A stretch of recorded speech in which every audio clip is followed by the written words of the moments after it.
There's this impulse that we can escape the limitations of materiality and the human body, but it's all done in a way that is so fixed by a materialistic mindset, in a way.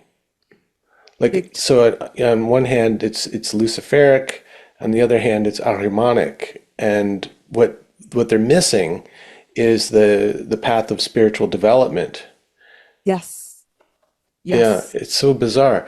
I Yeah. mean, okay, Peter Thiel, I guess, has been going around doing this lecture on the Antichrist. Lol. The irony could make the universe fold in on itself in my Now, I haven't seen or heard any of it, like what he's actually talking about, and I wonder if that's something that you've checked out, and I wonder if what's he talking about here? All I hear is the voice of Ahriman whenever he speaks. Like I literally think he's like a son of Yaldabaoth, like he's literally a son of Ahriman.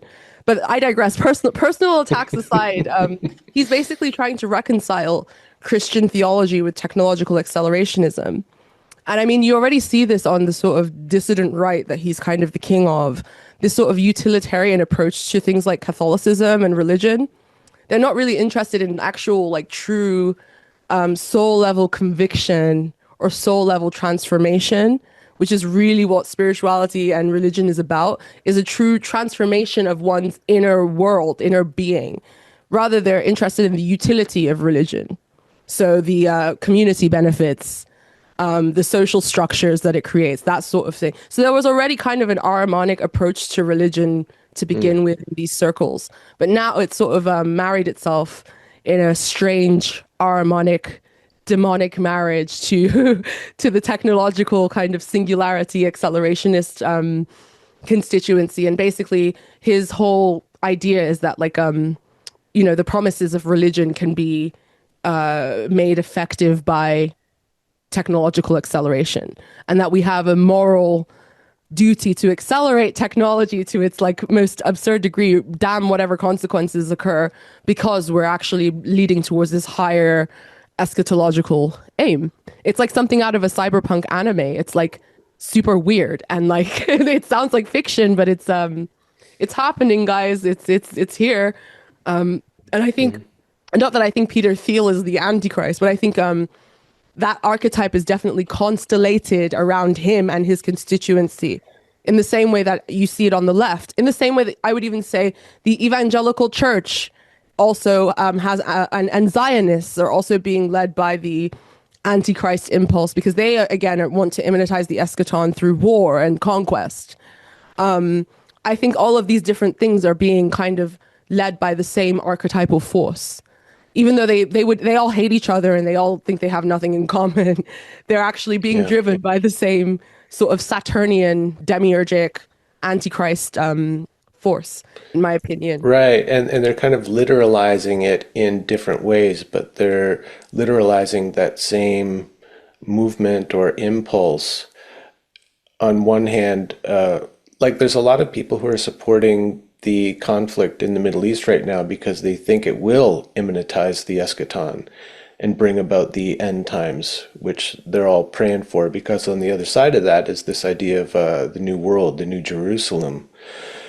And yeah, it does seem like the techno optimists, whatever we want to call them, are pushing toward the same thing.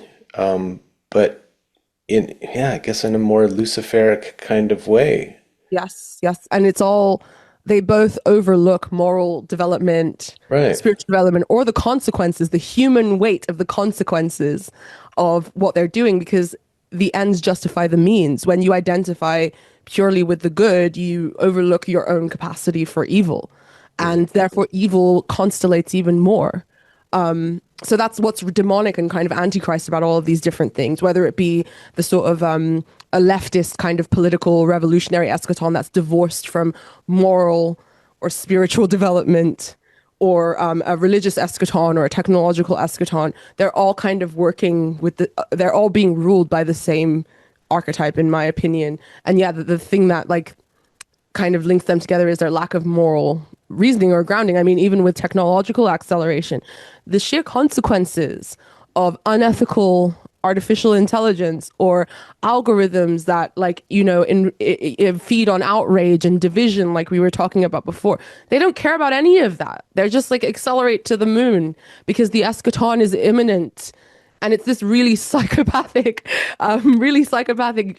mind virus in a way that's kind of colonized some of the most powerful circles in the world. And I think people should definitely be way more weary and should also deeply push back against it, and reassert the anthropos, the human, the Christ impulse. And I also think part of that is people beginning to realize that the membrane between matter and spirit is kind of thin, and that you can experience the eschaton where you are right now. It's not, you don't have to go to space or wear a suit. And that's really the hope at the end of the tunnel for me. But yeah, in the meantime, we're kind of left with these psychopaths in all different suits. And I'm not saying they're psychopaths like congenitally or innately, but the sort of possession they're under is making them behave in a psychopathic manner. Yeah, it's very frightening. Yeah, because kind of built into that whole mythology is that only a chosen few will make it through the apocalypse. So all of the concern about the consequences of technological development, the depletion of water sources and all of that stuff, like you said, it's all a means to the end. And if, millions of lives are lost, well, so be it. Yes, it's deeply anti-human. Yeah, right. Very deeply anti-human. And again, the Christ impulse is the exact opposite of might makes right. He could have easily become a warlord. He had like a following of devoted followers or whatever. But he chose the path of the most deeply human thing possible, which is to suffer and die. And I think that that's what these people are truly afraid of is the muck of being a human being.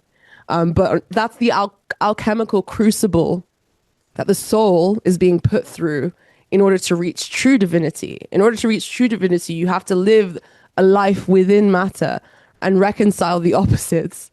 That's the true path to the eschaton right there. That's the true path to the New Jerusalem or the singularity or whatever the hell you want to call it. But they kind of want to bypass that alchemical crucible and claim kind of false providence. And it's very frightening, incredibly frightening. And also it's a spiritual distortion, just from a sort of spiritual kind of alchemical perspective. It's a complete inverse of the alchemical process. And I think people have forgotten that that's why we're here. That's what we're going through.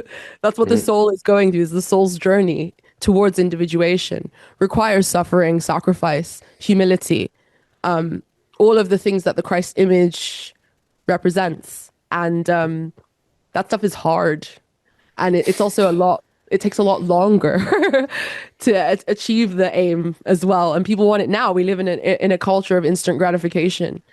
So the idea of going through the alchemical crucible and dealing with the muck and the filth and the hardship of being a human, it's not very appealing. Even though it's the most rewarding process, people don't necessarily see it that way. Especially these people who are, again, usually incredibly privileged, incredibly kind of lost in abstractions. They're completely untethered from the earth, from the muck of working like a normal job, of, being a hands-on parent instead of just like a weird incubator like Elon Musk is with his harem of women or whatever. Yeah. Even that, like reducing the sort of relationship to the child to this sort of material pro-natalist thing, that's demonic in my opinion. Deeply so. A child is to be loved. They're not just an object for your ego or your desire for some kind of, dominance or longevity. These people are they've totally severed themselves from the anthropos. They've become post-human, even without augmentation, because all that grounds one to humanity often involves work and labor and suffering and sacrifice. Yeah, and they don't really want to do that. And I think this is a problem, not just with the sort of techno right, but all over the sort of culture at the moment, is this sort of disdain for the human.